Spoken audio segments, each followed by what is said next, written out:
Stay hungry, stay foolish.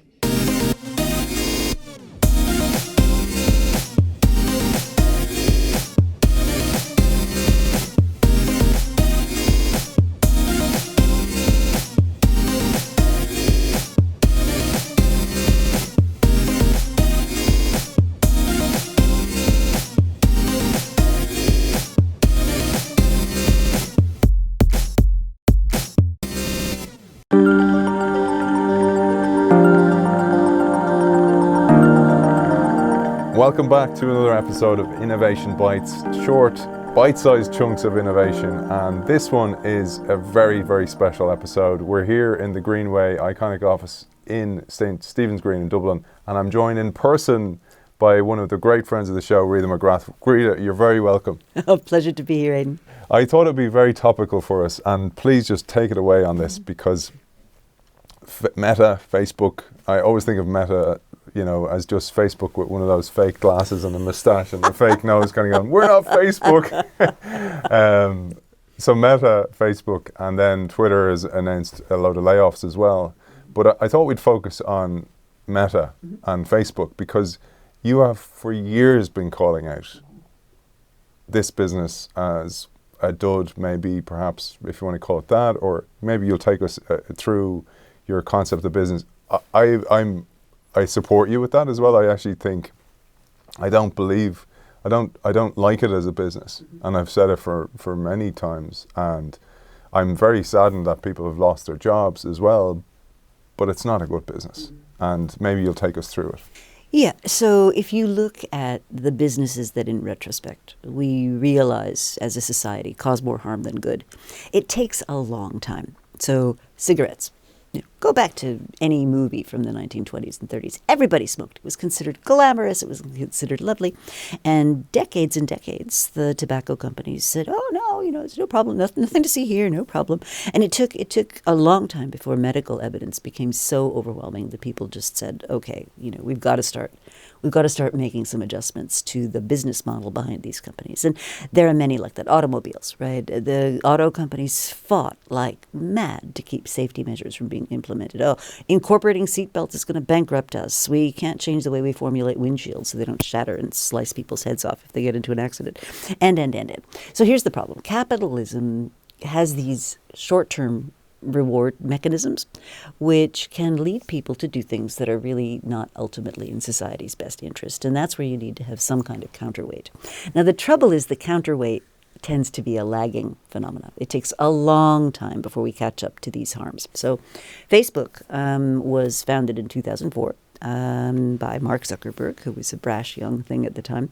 And it was originally started, just to get a sense for how this company started. I mean, it was originally started as a site to rate the dating attractiveness of women at Harvard Business School. I mean, it was, a frat boy's concept of what would be a cool thing to have on a computer basis, right? And we all have been through the origin story and everything. But my concern with Facebook was that as it grew and as its appetite for growth was just absolutely voracious, first on computers and then on mobile, is that they lied to their customers. They lied to their users. So this is the problem. Their users are not their customers.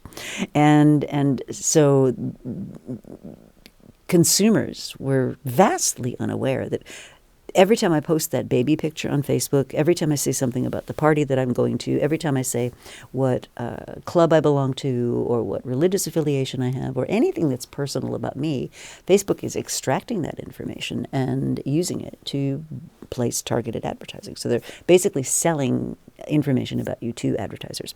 At the same time, and this is where people really don't understand, is there was some fantastic technology innovation done by the people at Facebook, which allowed Facebook to capture similar information from people who aren't even signed up to the service. So if any website you visit has a Facebook like button on it, or even a little bit of pixel that Facebook placed there, that information goes back to Facebook. And I said from the beginning that it was only a matter of time that once people realize that's what's happening, they're going to object. And my reference point for this is the American Libraries Association, which has enshrined in its constitution that librarians are not allowed to tell the world about what book you checked out, because that was considered to be a potential invasion of your privacy, because maybe you're looking at medical conditions, and if that word got out, that could be terrible for you. Facebook, my God, they're screaming everything personal about you to anybody that will pay them a nickel, and I think that's terrible. So and people have been talking about it, and legislators have been making noise, and Zuckerberg gets called before both the European and the American governments, but nobody seems to have the will to do anything about it, and advertisers are just putting money to wherever their advertising dollars will do the most good. Okay, so Apple, who's now decided, hang on, firstly, we don't need to make money from sucking up people's personal information, because that's not our business model. Our business model is our app platform and devices. And we can actually create a competitive advantage for ourselves by basically kneecapping Facebook and saying, we're going to put this piece of code on our app store. If you want to run an app on our app store, and by the way, Instagram and all these other things that WhatsApp, that Facebook owns, as well as the Facebook platform itself, are all apps, right? So if you want to be on Apple's platform, which is the dominant platform at the moment for computer apps, you have to give customers an opt-in. And that's been my objection from the beginning. Look, if you're the kind of person who's willing to take a discount on something or take ads or whatever it is because you've made that choice, I don't have a problem with that. What I have a problem with is people not having a choice, being, hoodwinked basically into providing all this personal information for the private benefit of a private company. So Facebook said when Apple did this, and they tried a rearguard action. Remember, they took out newspaper ads and they were saying, this is terrible, you're not going to have personalization in your ads and blah, blah. And I mean, thankfully, the public saw right through that. And so they announced they were going to lose $10 billion in revenue right from that. And so that's not going to change. The other thing that's going on is TikTok is now eating Facebook's lunch. And we talked on another occasion about this failed Polaroid short movie. Yeah. Well, it actually worked out. It just worked out with, 20 years later with a different ecosystem. So TikTok's eating their lunch. And advertisers are going where the money is, right? And then the last thing that's happening to them is they have made this huge bet on the metaverse, which is the exact same kind of thing I talk about when I talk about corporate flops, right? Untested assumptions taken as facts. No low commitment testing, no early demonstration of concept. Mark Zuckerberg just said, we're going for the metaverse, and spent billions on it, and at the moment has very little to show for it. So I think Facebook is kind of in a BlackBerry circa 2011 moment where they've still got a lot of cash, they've still got a lot of capability, they've still got great people, of whom they just laid off 11,000. But, is that going to be enough of a foundation to keep them healthy for the long run? History suggests it's going to require either a change in management, a dramatic change in strategy, or a dramatic transformation. And I think under the leadership of Mark Zuckerberg, none of those things is likely to happen.